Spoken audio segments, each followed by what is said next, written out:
So long story short, what they came to an agreement with Rocky View is that if we invest $15 million into our infrastructure, reinforce some of this deteriorated infrastructure, replace some of those ditches with underground pipes, we will save the equivalent of 2,000 acre-feet of water. 2,000 acre-feet of water is 1 foot deep, covering 2,000 acres. That was certifiable, clearly something that was achievable. They then were able to transfer that 2,000 acre-feet of water to Rocky View, and that's now what they're using to service. So it really is the win-win. It's exactly what we want to happen. It's a case where we're not putting any more pressure on the river system, because we're using exactly the same amount of water that we were using before, but instead of it evaporating and leaking and being not being put into proper use, we've now invested in proper infrastructure and are conserving water on one end, and the water that is saved and conserved is being used on the other. That's what needs to happen many, many, many times over. The problem is that it's not so simple. There are other water users out there that have seen now, here's an opportunity for me to do something similar, but we have issues that we need to be able to deal with. We have issues around the ability of ensuring that by transferring one diversion point to another, that we don't compromise everyone that's in between, that are relying on that water. We have to ensure that when we transfer water from one user to another, that in fact it is water that was being used, and it's not water that they just simply hadn't had any need for, and now all of a sudden there's a value to it and they want to transfer it. And most importantly, we need to ensure that there are any restrictions on that water. For example, there are water licenses out there that are based upon the expectation that 90% or in some cases 99% of the water is returned. It's a flow through. It's like a municipal water system where the water is diverted, it's treated, it goes through the sewer system and it's flushed down everyone's toilets and treated and goes back into the system. There is some loss along the way, but for the most part, those kinds of licenses don't have a net effect on the river. We can't be moving from a non-consumptive use to a consumptive use and think that we're maintaining the kind of management on the system. So that's what this whole discussion about water allocation is all about, and we're about to enter into a discussion to determine what do we need to do, what kind of a system do we need to put in place.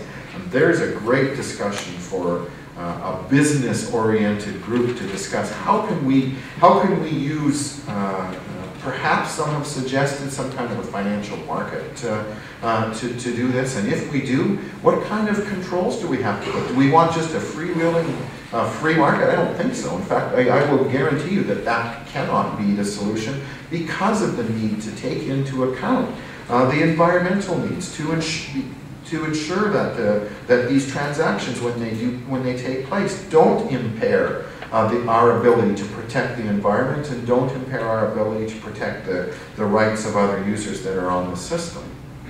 But clearly there is a role, there's an opportunity. We need to have that discussion. I only have a couple minutes left. I also want to talk very briefly about the water that we're dealing with in northern Alberta, because the situation that we have here in southern Alberta is an entirely different situation from what we have in northern Alberta. In southern Alberta, most of the pressure is agricultural and residential and municipal. Very little industrial pressure in southern Alberta. It's exactly the opposite in northern Alberta. Oh, by the way, we don't have the kinds of pressures in northern Alberta we have in southern Alberta with fully allocated the water. What we are trying to do is avoid in the north what we've already encountered in the south, and at the same time deal with a number of industrial pressures. So when we're dealing with water issues related to the oil sands, for example, we need to ensure that that we're protecting the quality of that water, that we're not allowing contaminated water to re-enter the watershed system. That entails everything associated with tailing ponds and the management of tailing ponds, the minimization of tailing ponds, that will allow water to be recycled more frequently, that will allow for water to be the containment in the tailing ponds to ensure that we're not having possibly contaminated water returning into the system.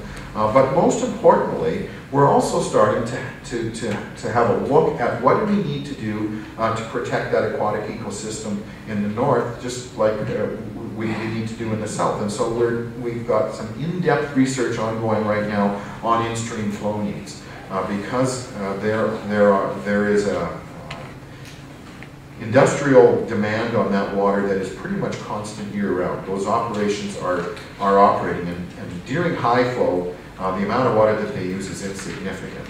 But during low flow, during winter season, there could be a real impact if we don't get a really good handle on what are the in-stream flow needs, what are the amount of industrial draws upon that water. And so we have got an interim policy in place now that restricts the amount of water that's available during low flow, and which is basically green, yellow, and red. So it's high flow, medium flow, and low flow. At the medium and low flow, there are restrictions that are placed on the water, and we're now refining that to determine whether it will in fact be necessary to, at some point in time,